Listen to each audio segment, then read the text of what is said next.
네, 박승준 의원입니다. 앞서 제가 이제 사법의 정치화에 대한 질의를 좀 해드렸었는데요. 법원 행정처장님께 좀 질의를 하겠습니다. 판사 생활을 이제 한 몇 년 하셨습니까? 네, 저는 판사 생활 연수원 포함해서 13년이고요. 예, 예. 또 변호사 한 20여 년 했고요. 지금 예, 예. 또 대법관으로 3년 한 6개월째 근무하고 있습니다. 그러니까 법조 생활 그렇게 오래 하시는 동안 우리나라 대통령이 탄핵될 수 있었다고 아마 그 법관이나 이렇게 법무위를 하시면서 생각해 본 적이 있었습니까? 깊이 인식하지 못했었습니다. 그렇죠. 예. 그러면 우리나라 대통령도 탄핵될 수가 있는 건데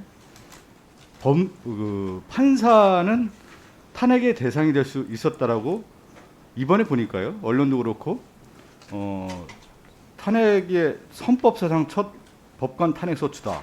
뭐 이런 얘기들이 나오더라고요. 오히려 좀 늦었던 거 아닌가라는 저는 개인적인 좀 생각을 했었는데 법관의 첫 탄핵 소추에 대한 어떤 생각은 어떤 입장이셨는지 좀 궁금합니다. 예, 첫째로 법관도 역시 헌법에 따라서 탄핵 대상이 될 수 있다라는 점을 확인한 것에 첫 번째 의미가 있고요. 두 번째로 과거의 사정이 어땠든지 간에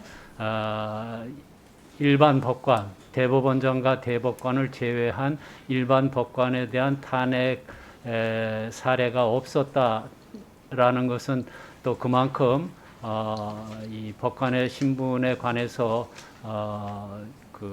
주의를 기울였던 것이 아닌가 이런 또 생각도 해봅니다. 그러니까 우리 사회가 그만큼 변한 거죠. 제가 네. 아까 87년 체제 이제 헌법에 대한 얘기를 했었는데 네. 대통령도 탄핵될 수 있고 유연적 행위에 대해서요. 그러면 법관도 판사도 유연적 행위나 법률을 위반했을 경우에 탄핵의 대상이 될 수가 있는데 앞서 많은 의원들이 법관이 잘못을 했을 경우에 우리 징계가 제대로 돼 있지 않다.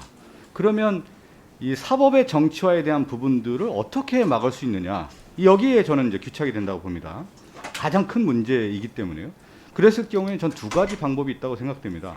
첫 번째는 외부의 통제라고 할 수 있는 부분이 있는데 그것은 입법부에서 사법부를 견제할 수 있는 이게 유일합니다. 지금 우리나라의 민주주의 삼권 분립에서의 외부적 통제 방법이 딱 하나가 있더라고요. 제가 보니까 제도적으로요. 이게 탄핵이라고 하는 제도인 겁니다. 그 부분에 대해서는 동의하십니까? 예, 그렇습니다. 예, 예. 그러니까 그동안에 우리 법관이라든가 이 사법부는 어떻게 보면 성역화된 조직이었다라는 것이죠. 그만큼 특혜를 누려왔다고도 볼 수가 있기 때문에 이제는 국민의 눈높이에서 우리의 얘기하는 민주주의 원리, 헌법 체계에서의 법관을 바라보는 시각이 엄정하고 냉정해졌다라고 하는 것을 받아들여야 된다. 이렇게 좀 생각하고 있고요. 사법의 이제 정치와 관련된 부분에 대해서의 외부적 통제로서의 어떤 탄핵에 대한 부분을 얘기했다면 저는 몇 가지 사법개혁과 관련된 부분을 좀 제안을 드리고 싶어요. 첫 번째는 이 사법개혁은 국민주권 차원에서 좀 바라봐야 된다. 제가 누누이 얘기하는 부분인데 재판의 이제 사법부 구성이라든가 사법 권력의 감시 과정에 시민 참여가 보장되는 방법들을 이제 고민을 해야 된다는 것이죠. 제가 정치 개혁이 됐든 경찰 개혁이 됐든 국정원 개혁이 됐든 수많은 개혁은 시민의 참여 속에서 그 개혁 작업이 이루어졌다는 겁니다. 그러니까 자정 노력이 됐든 내부의 어떤 개혁 방안들을 모색할 때 시민 참여의 공간들을 만들어내야 된다는 겁니다. 그 부분에 대한 어떤 생각을 좀 듣고 싶습니다. 예, 의원님 말씀에 동감을 합니다. 그래서 예. 지금 현재 저희가 제출한 법원조직법 개정안의 사법행정회의 구성에 관해서도 그런 부분을 반영을 했습니다.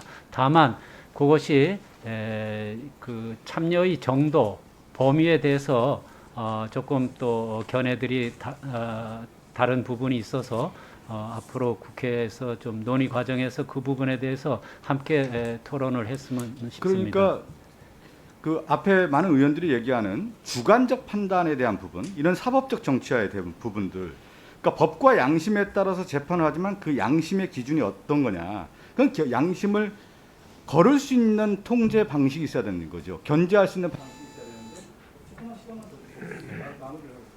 그 부분에 대해서는 시민의 참여를 통해서 그 눈높이, 공론화 작업이 필요하다는 부분을 이제는 제도적으로 도입할 때이다.